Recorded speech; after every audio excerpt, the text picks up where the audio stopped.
gamers, my name is Ashes and I welcome you all to the channel. Today we are playing GTA 5 Online and this is another ASMR video. So in this video we're going to be continuing our reading of Far Cry Absolution and we're going to be starting on chapter 2. So we're going to get a few pages read in this video.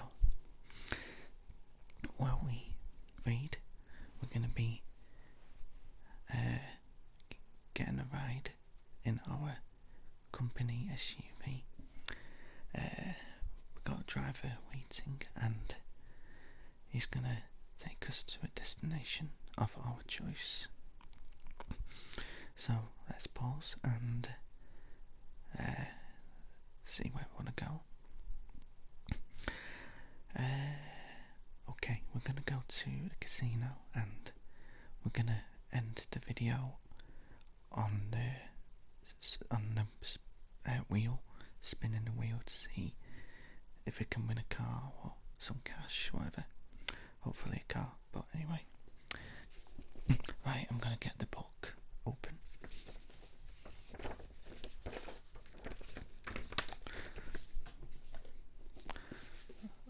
Okay.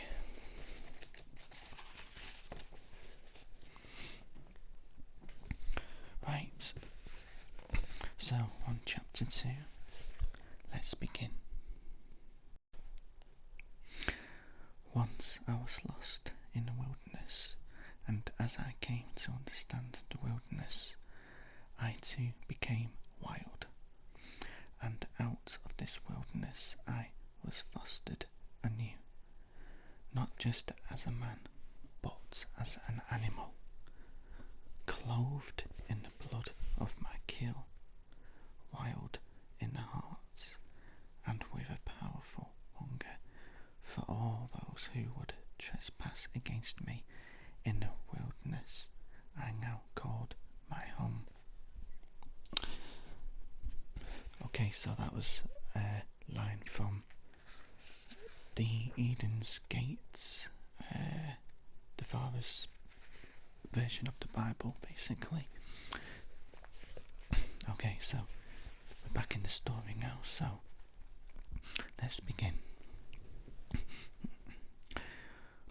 Will half slid, half climbed down along the slope, following the path of broken branches and flattened leaf matter.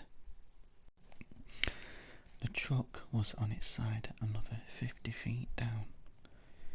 He could only see the bottoms of the tyres and the metal undercarriage where the drive shaft went straight through from the front of the truck to the back.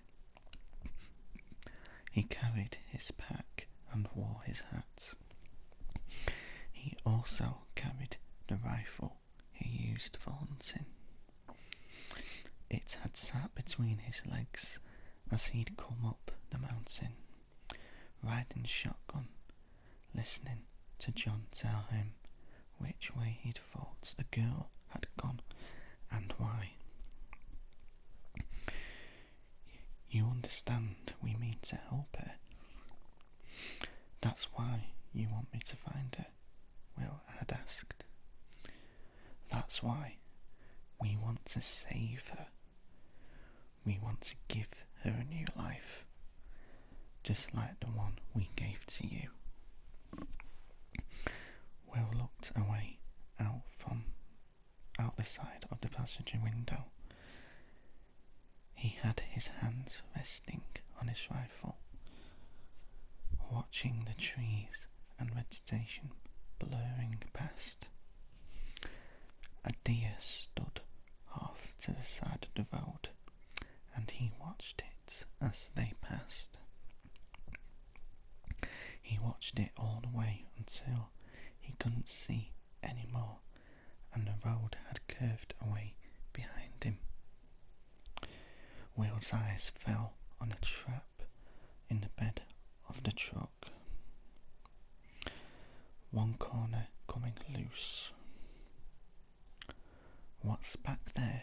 Will asked. John glanced across to see what Will had seen.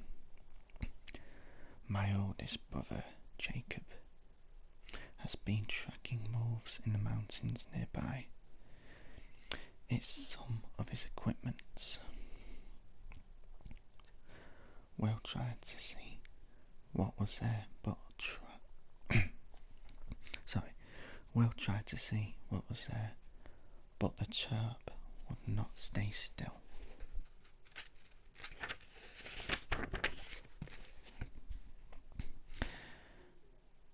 The concept is pretty simple, John said. You hunt one and then tag it with the signal. Once you have one, you let it go, and then you use the tag to home in on it.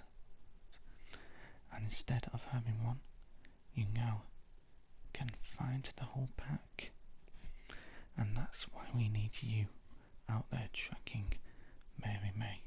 Well, we need to bring her back. We need to help her see that she is part of something bigger. We need her to believe, as you do, and as I do, that we can help everyone here in this county. Help them to see how strong they can truly be if they could only come together. And that works. You know better than I do, Will. You are a hunter. You know that the hunter always uses the best tool he has at hand. Will thought about what John had said. He slid the remaining 50 feet and came to a stop just before the front axle of the pickup. Above, moving down toward him with a little more caution, Lonnie followed, using the thin branches of the current thickets that had slowed and must have somewhat cushioned the truck as he went off the road above.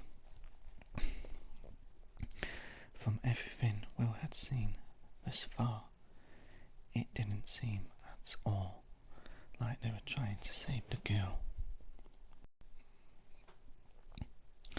Though Will had seen the baptism and what they might be calling salvation these days. Moving around the end of the truck, he looked at the damage.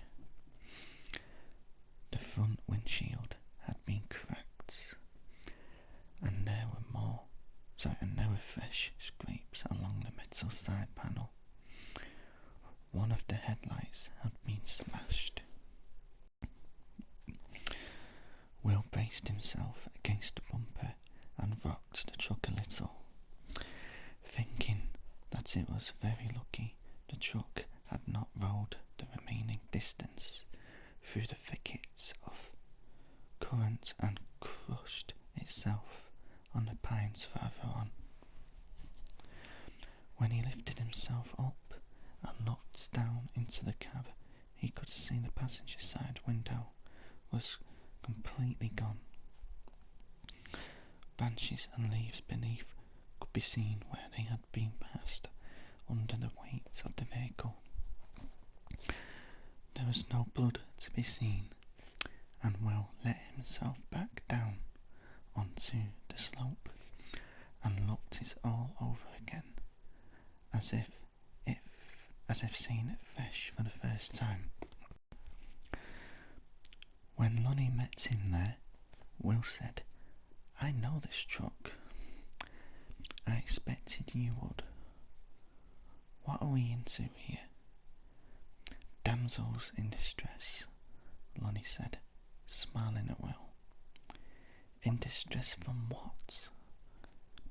"Eternal damnation," Lonnie said, "just like all the rest."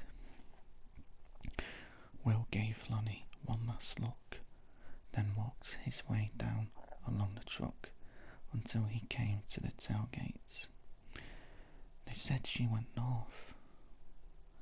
Lonnie came up beside him, carrying his own pack and leaning slightly into the slope as he went, one hand out to base his movements. She went this way, Lonnie said, pointing to a small opening in the thick green underbush. That could have been an animal track, but that also showed a few small broken branches at chest height. They follow her? They followed her as best as they could. They said she turned into a goddamn mountain goat just as soon as she hit these woods. Will turned and looked back up the slope to where the two church trucks sat. John was watching them.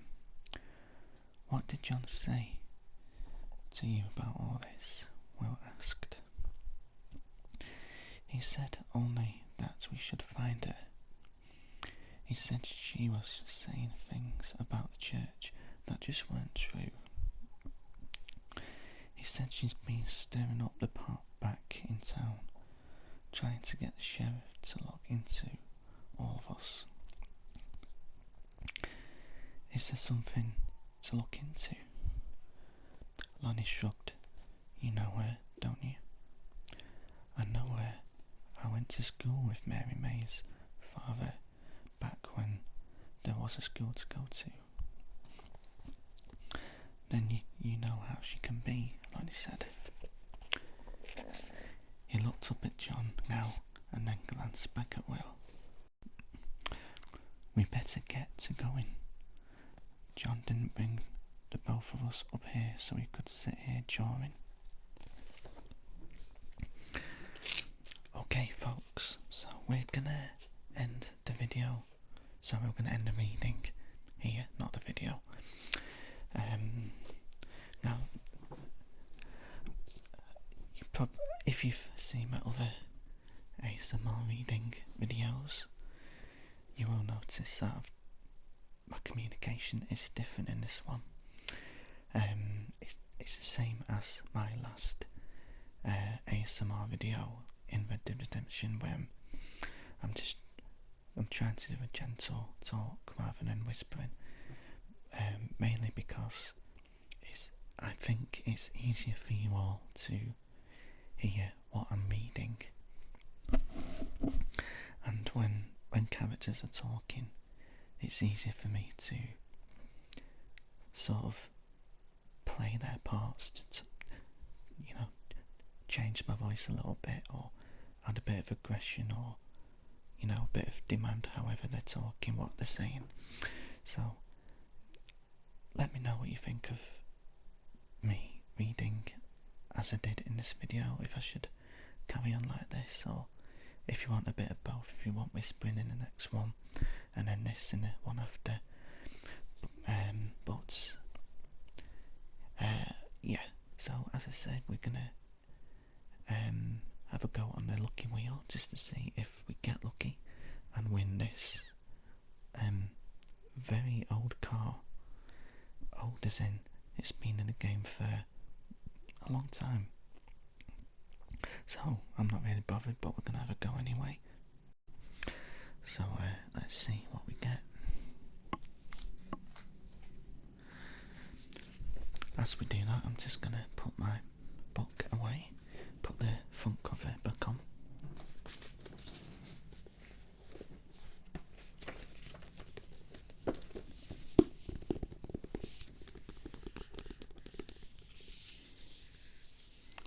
Oh, that's annoying. RP again. So close to winning that car I didn't want, but still, it's a car. Would have been good to win it anyway, but there we are. There's the right emotes for what just happened. But I hope you all enjoyed this video. Until next time, take it easy, and I will see you all in the next one.